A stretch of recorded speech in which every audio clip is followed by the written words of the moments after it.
I never thought I'd be calculating the dollar value of motherhood.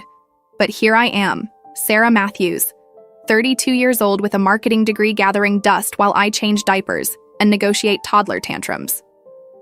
3 years ago, I was climbing the corporate ladder at a prestigious marketing firm in Boston, presenting campaigns to Fortune 500 executives and managing a team of 7.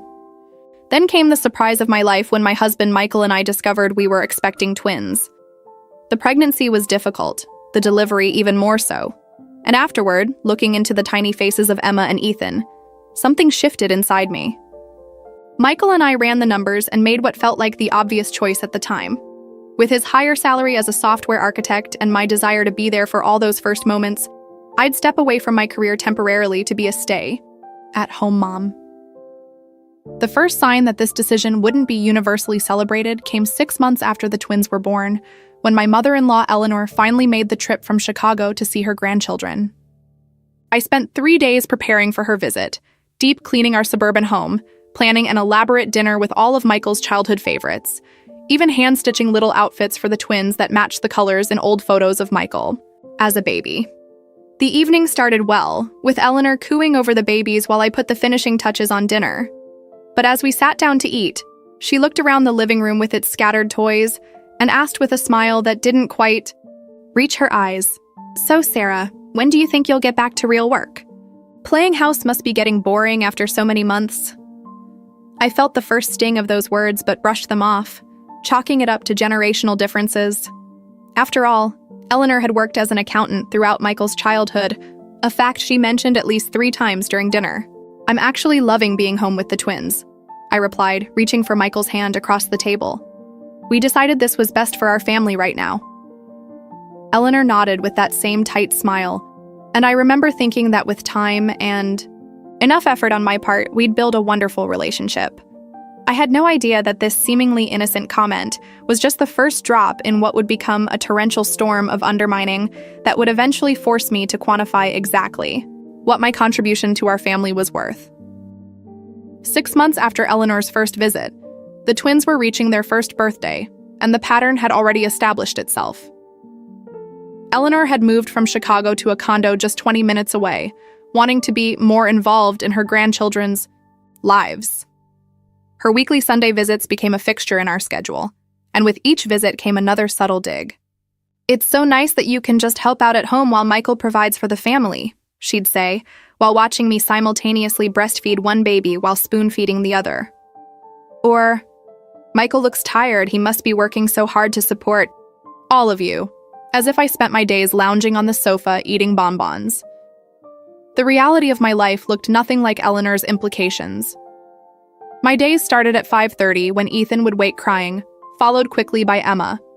I'd change them, feed them, clean up the inevitable messes, play with them, put them down for naps that rarely synchronized, prepare their food, clean more messes, do laundry that multiplied like rabbits, squeeze in quick showers when possible, handle doctor, appointments, research developmental milestones, sing ABCs, and row, row, row your boat until I heard the songs in my dreams, all while maintaining our home so Michael could focus entirely on work when he was there and rest when he needed to.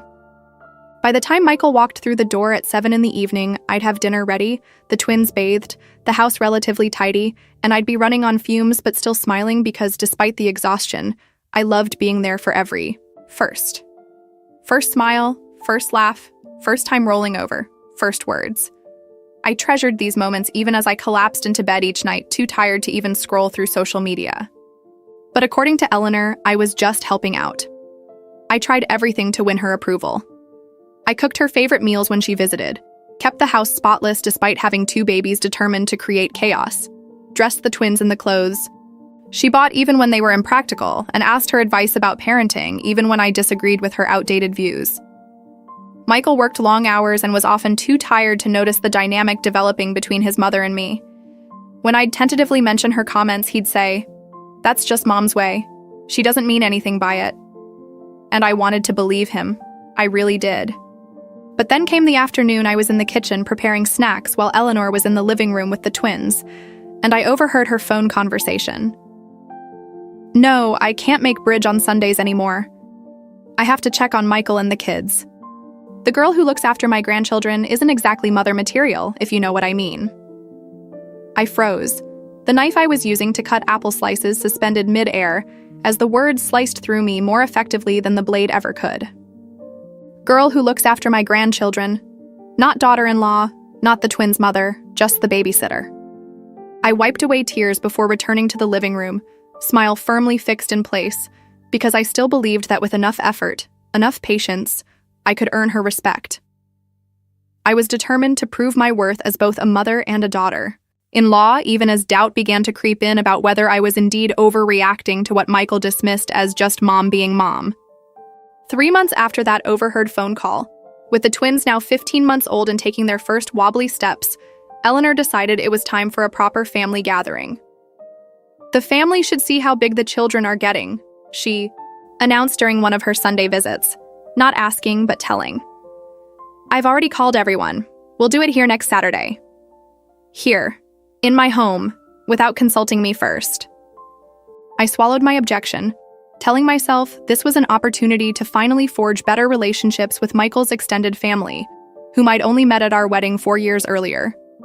I spent the week preparing, planning a menu that accommodated everyone's dietary restrictions, organizing activities for the children who would be coming, and deep cleaning every corner of the house.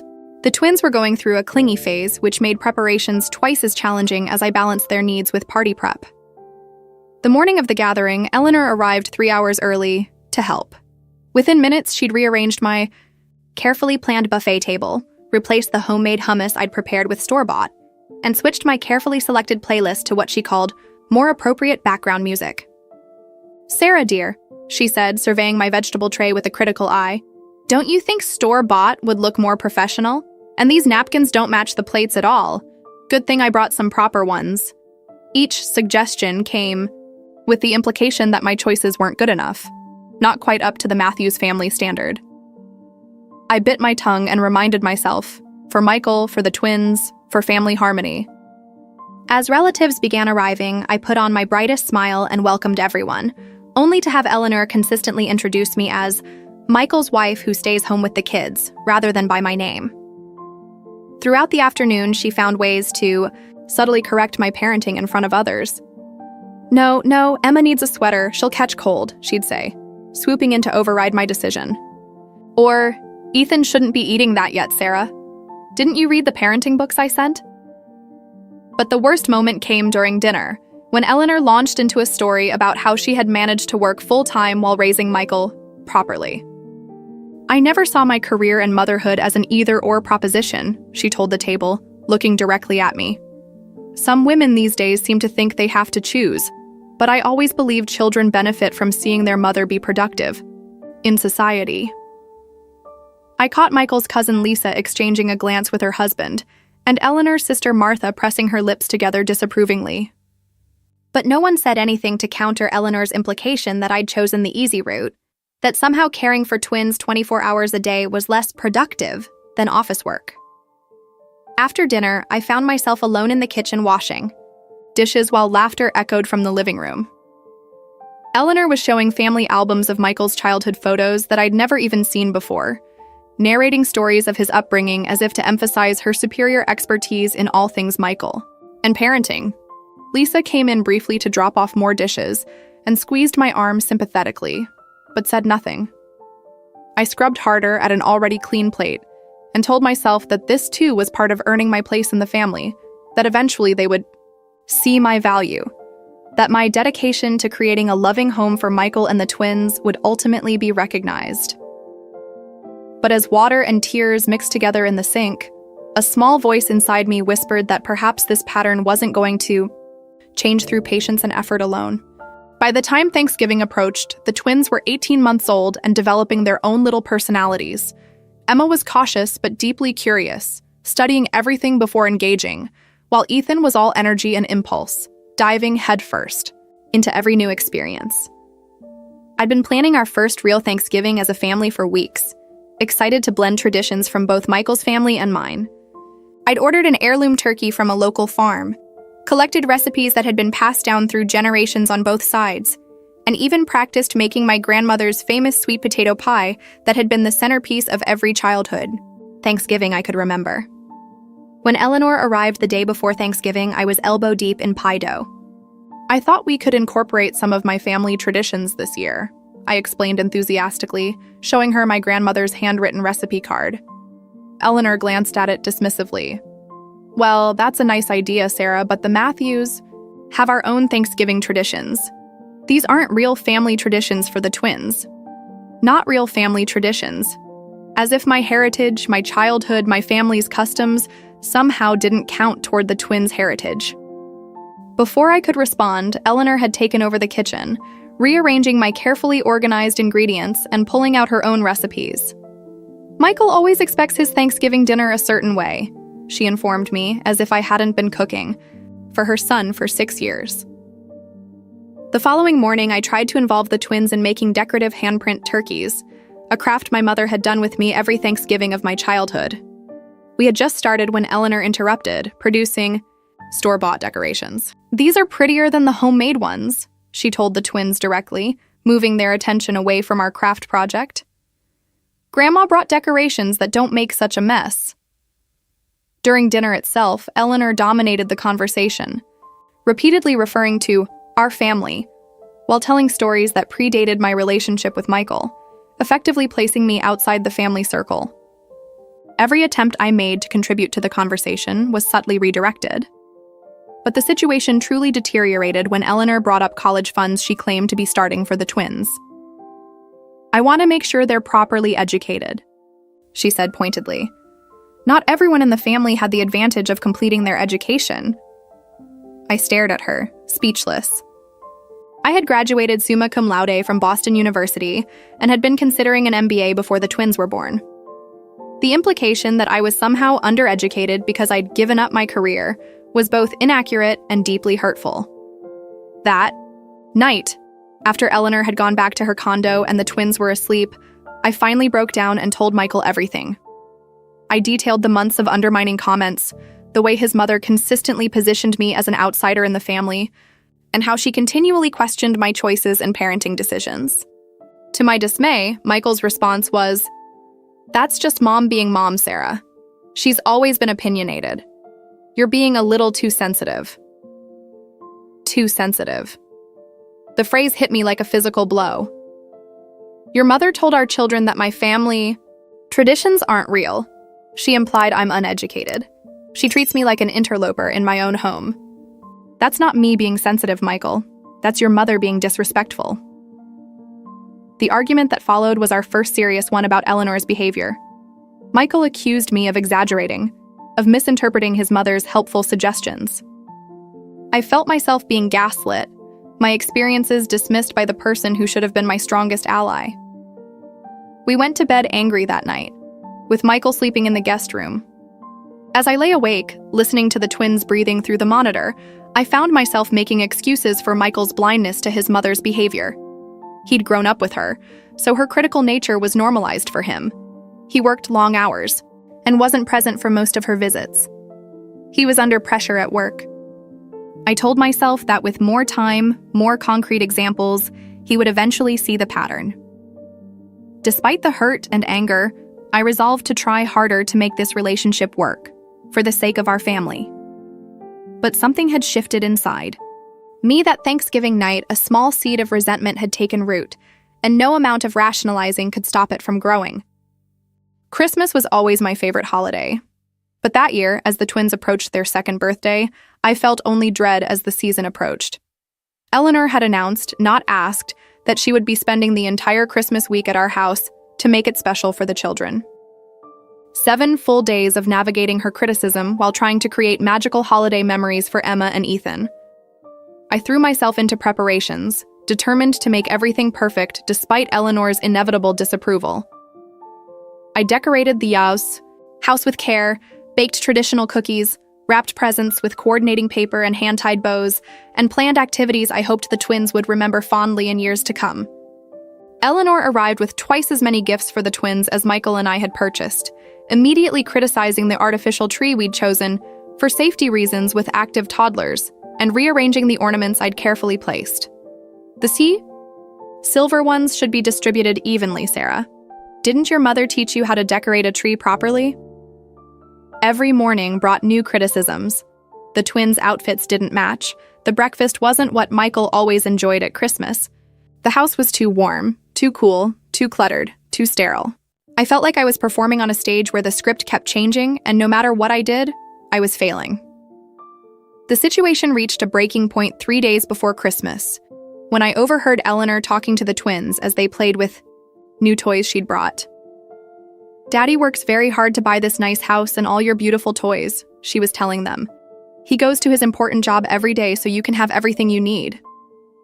There was no mention of my contribution, no acknowledgement that I was the one who researched developmentally appropriate toys, who child-proofed the house, who kissed bumped knees and soothed night terrors, who taught them words and songs and emotional regulation. In Eleanor's narrative, I simply didn't exist. That evening, while Michael was working late and the twins were asleep, I finally gathered my courage. "Eleanor," I said carefully, "I'd appreciate it if you wouldn't undermine my parenting decisions in front of the twins. And I think it's important they understand that both their father and I contribute to this family, just in different ways." Eleanor's expression hardened immediately. "Contribute? By staying home all day? Michael is the one working himself to exhaustion while you play with the children." "Being a full-time parent isn't playing," I responded, my voice shakier than I wanted it to be. "It's demanding, important work." Eleanor actually laughed. "Work? Sarah, you're just the babysitter, a glorified nanny. Michael pays all the bills while you get to lounge around the house all day. Many women would be grateful for such an arrangement instead of complaining about it. Just the babysitter." The words hit me like a physical blow. 18 months of sleep deprivation, of putting everyone's needs before my own, of sacrificing. My career, my body, my identity reduced to just the babysitter. When Michael came home an hour later, I said nothing about the confrontation. Eleanor was all smiles, and I swallowed my hurt and anger, not wanting to ruin Christmas with what Michael would probably dismiss as another overreaction. That night, and many nights that followed, I lay awake questioning everything. Had leaving my career been a mistake? Was I truly contributing nothing of value to our family? The questions circled endlessly, accompanied by growing resentment not just toward Eleanor but increasingly toward Michael, who remained oblivious to how his mother's behavior was affecting me. I began to feel invisible in my own home, my worth, reduced to the tasks I performed rather than the love and care I provided. The professional confidence I once possessed was eroding, replaced by constant self-doubt. Was I overreacting? Was I just being too sensitive? Or was I allowing myself to be systematically devalued by someone who should have been a support rather than a source of pain? January arrived with freezing temperatures that matched the growing coldness between Michael and me. The tension from Eleanor's Christmas visit lingered, though I hadn't shared the "just the babysitter" comment with him. I was becoming increasingly withdrawn, going through the motions of daily life while feeling disconnected from the joy I once found in motherhood. The twins were thriving despite everything, now stringing words together into simple sentences, and developing more independence each day. I was beginning to think about possible part-time work options for when they started preschool, not just for the income but to reclaim some of my professional identity that had been so thoroughly dismissed by Eleanor. It was amid these tentative plans for the future that Eleanor called Michael one evening to arrange what she termed a family meeting about important financial matters. She didn't consult me, didn't consider whether such a meeting fit into our family schedule, simply informed Michael it would happen the following Sunday afternoon. When Sunday arrived, I was surprised to see not just Eleanor, but also Michael's older brother James and his wife Veronica, and his younger sister Amber with her husband Derek. Eleanor had apparently told everyone to arrive at 3, right when the twins would be waking from their naps, throwing off their entire schedule. I hurriedly prepared snacks and drinks while settling the cranky twins in their play area, acutely aware of being cast in the servile role Eleanor clearly believed was appropriate for me. Once everyone was settled, Eleanor cleared her throat. Importantly. "I've called this meeting because I'm concerned about our family finances," she announced, as if the family's money was communal property she had rights to discuss. "Specifically, I'm worried that Michael is working too hard and stretching himself too thin financially." Her gaze shifted pointedly to me. "I think it's time we discussed how to reduce unnecessary expenses." The implication was clear even before she continued.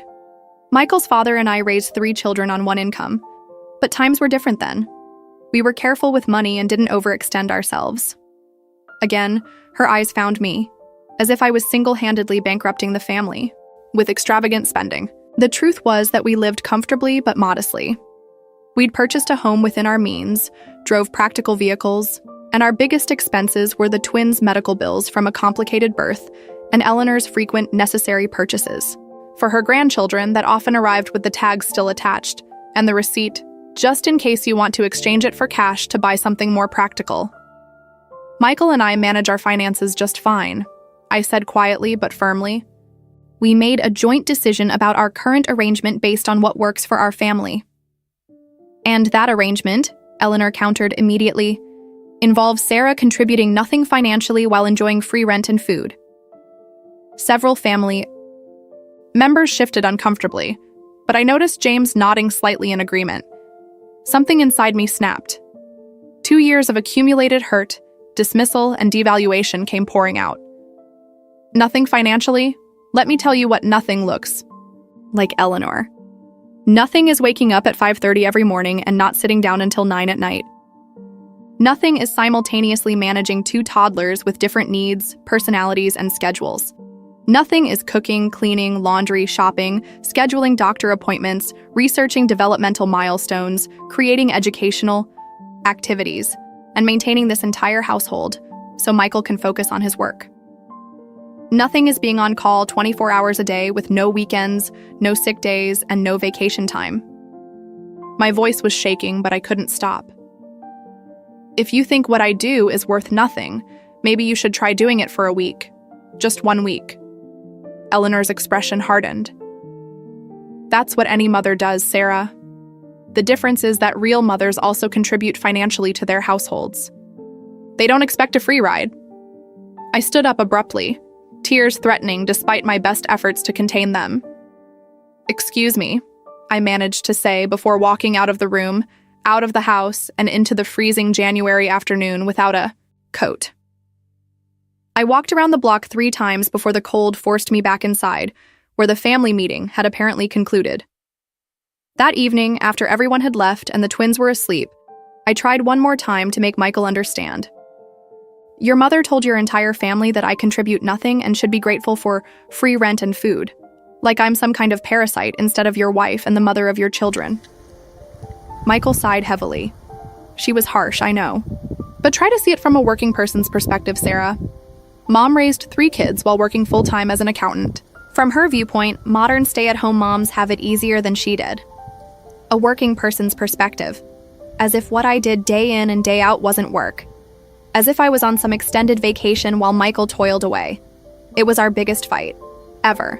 Ending with Michael sleeping in the guest room again and me crying myself to sleep, feeling completely devalued and unseen.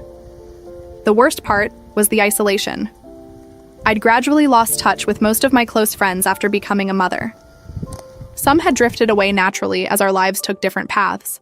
Others I'd distanced myself from when Eleanor's visits began consuming so much emotional energy that I had none left for social connections. Now, when I most needed support outside my marriage, I found myself alone with my hurt and anger, with no one to validate that what I was experiencing wasn't just oversensitivity, but genuine emotional harm. February brought no thaw in the tension between Michael and me.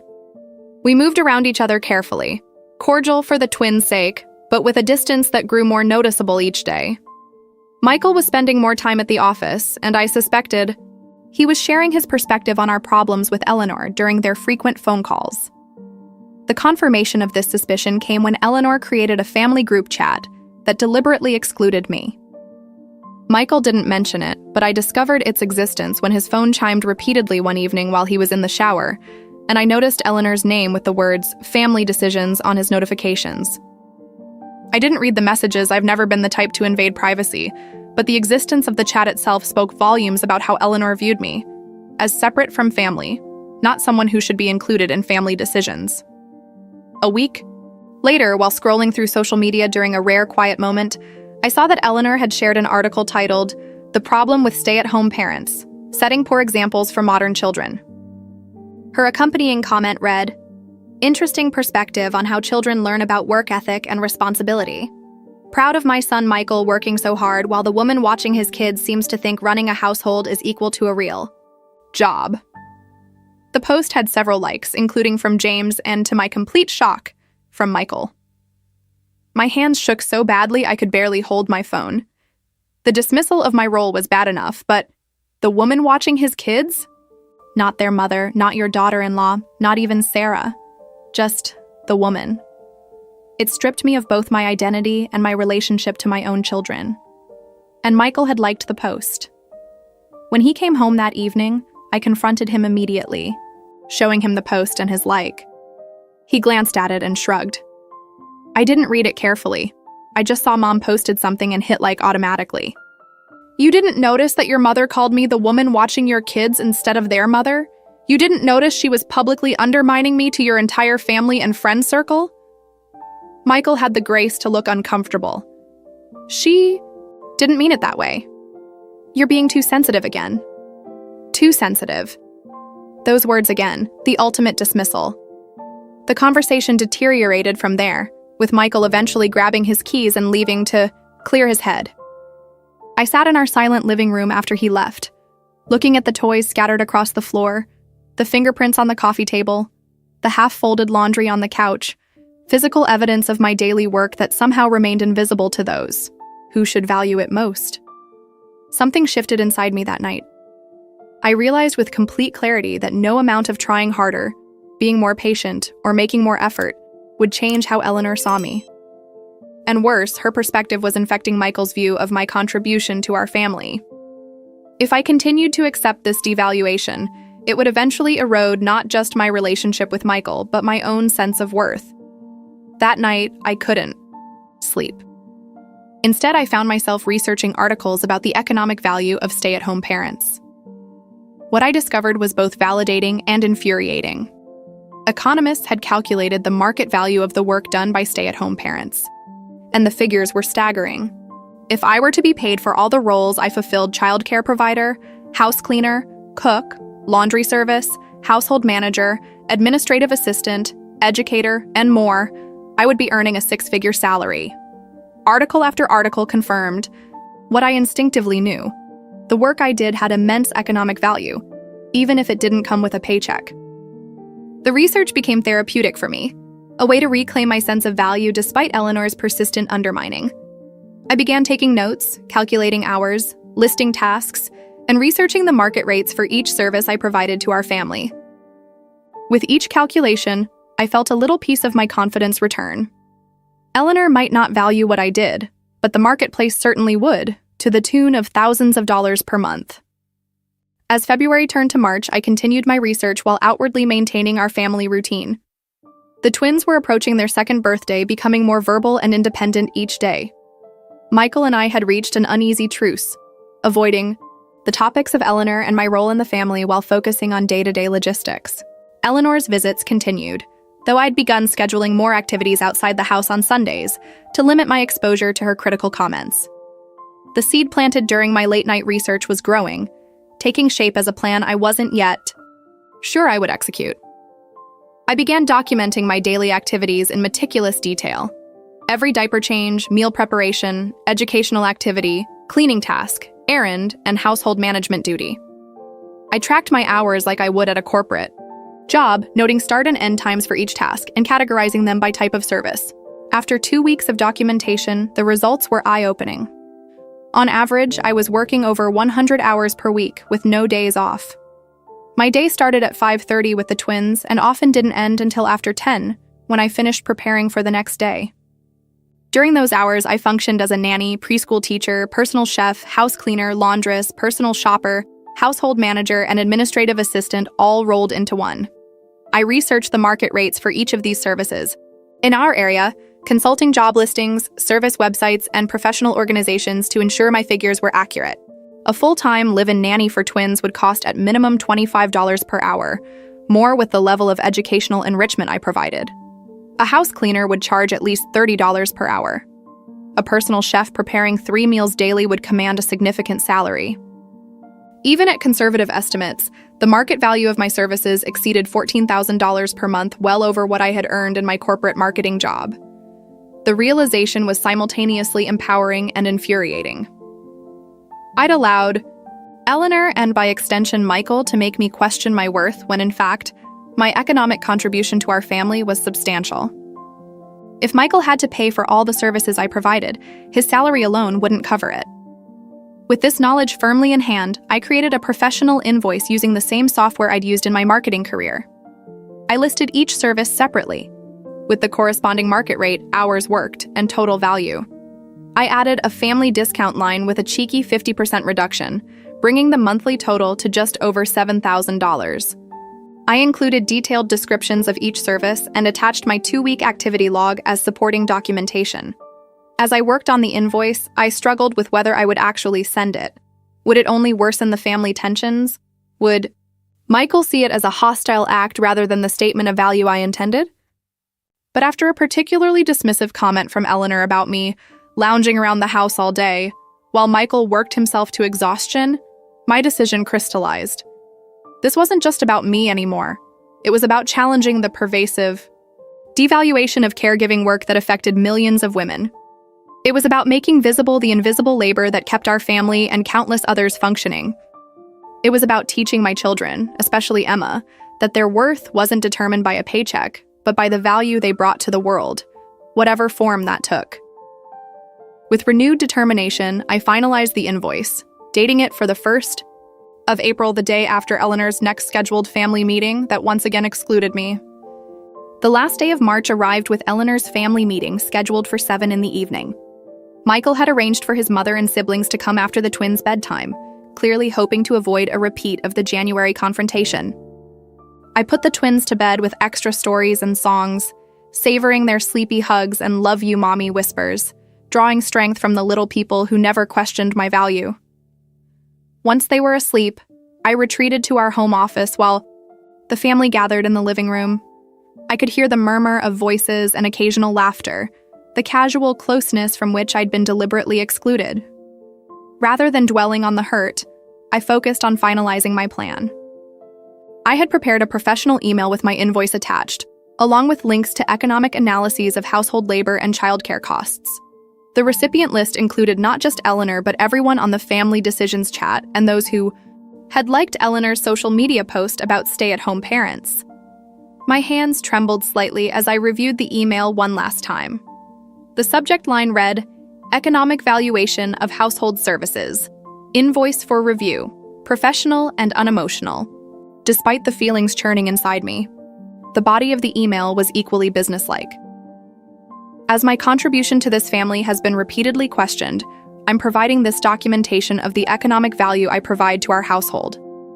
The attached invoice represents 1 month of services at current market rates with a generous family discount applied. Supporting documentation is included for reference. This is not a request for payment, but rather an educational document for those who measure value solely in financial terms.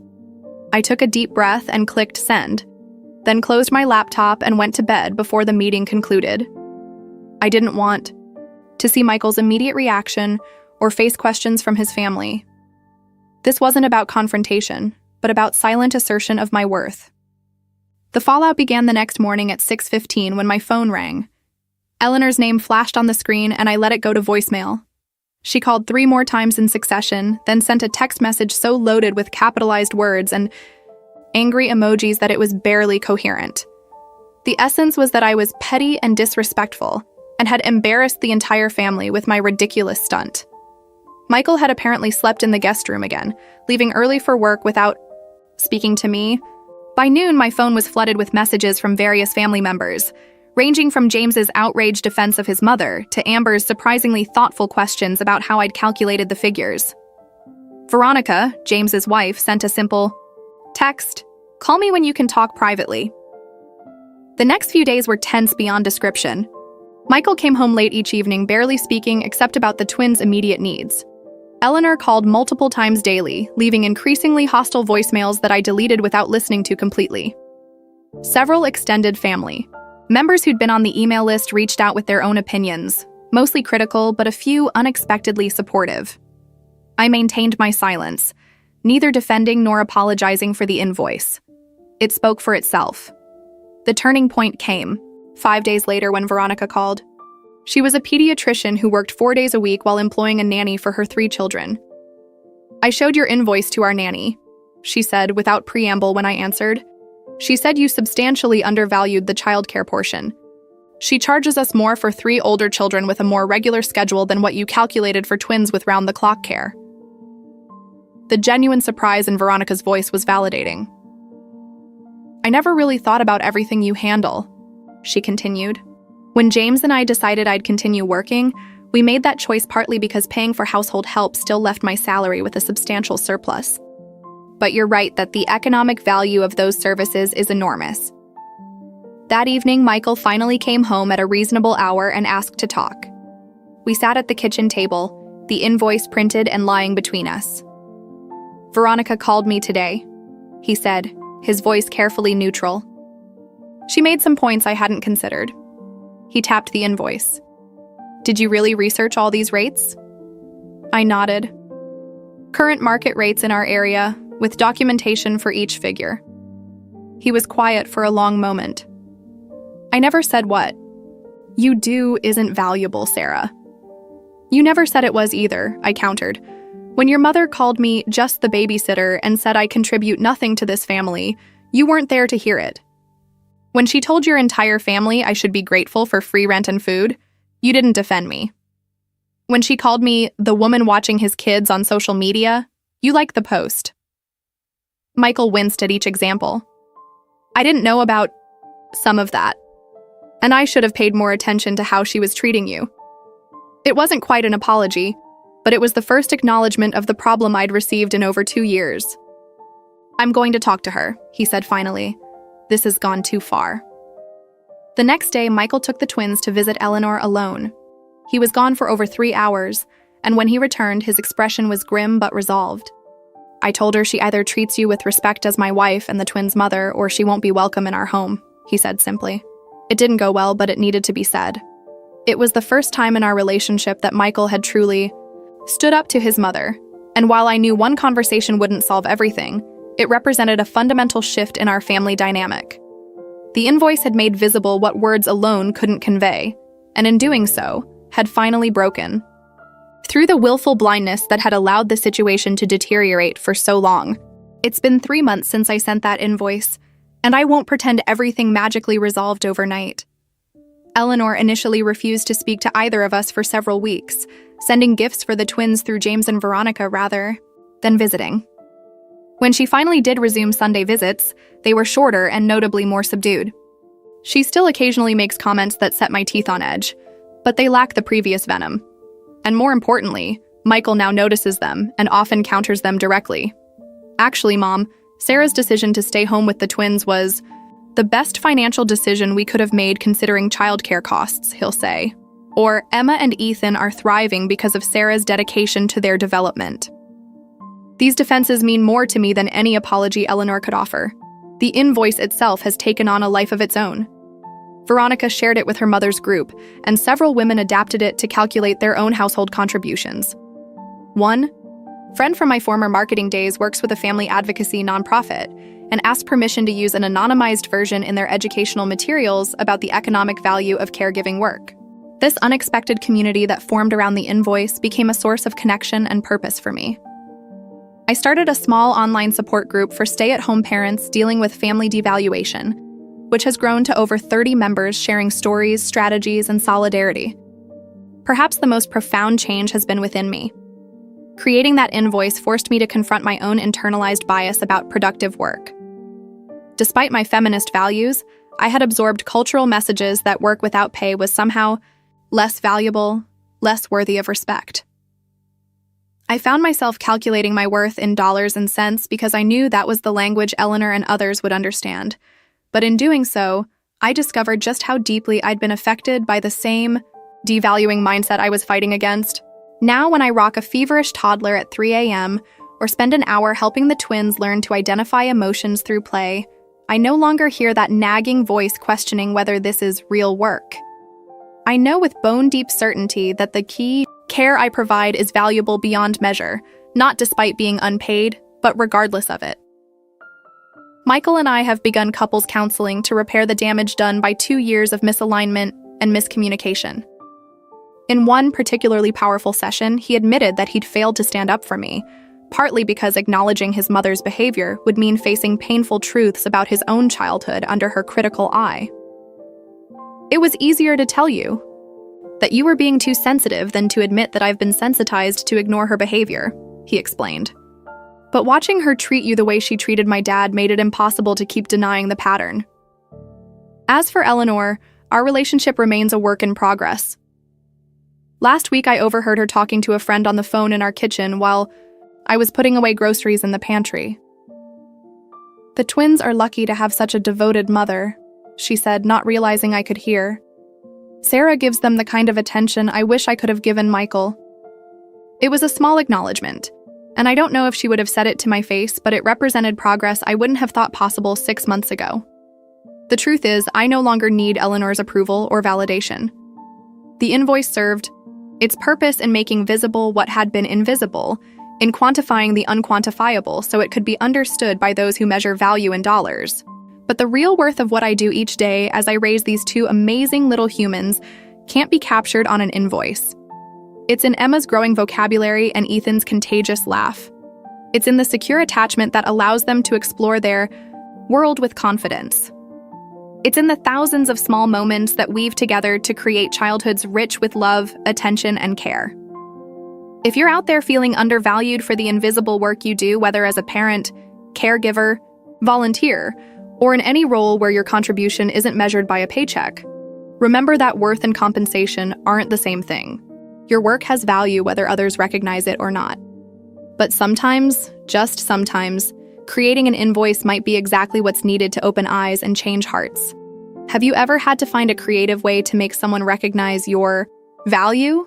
Or have you struggled with feeling undervalued for work that doesn't come with a paycheck? Share your experience in the comments below. And if this story resonated with you, please consider subscribing to hear more stories about navigating complex family dynamics and finding your worth in a world that too often measures value only in financial terms. Thank you for listening to my story, and remember, the most important recognition of your worth should come from within, but that doesn't mean you shouldn't help others see it too.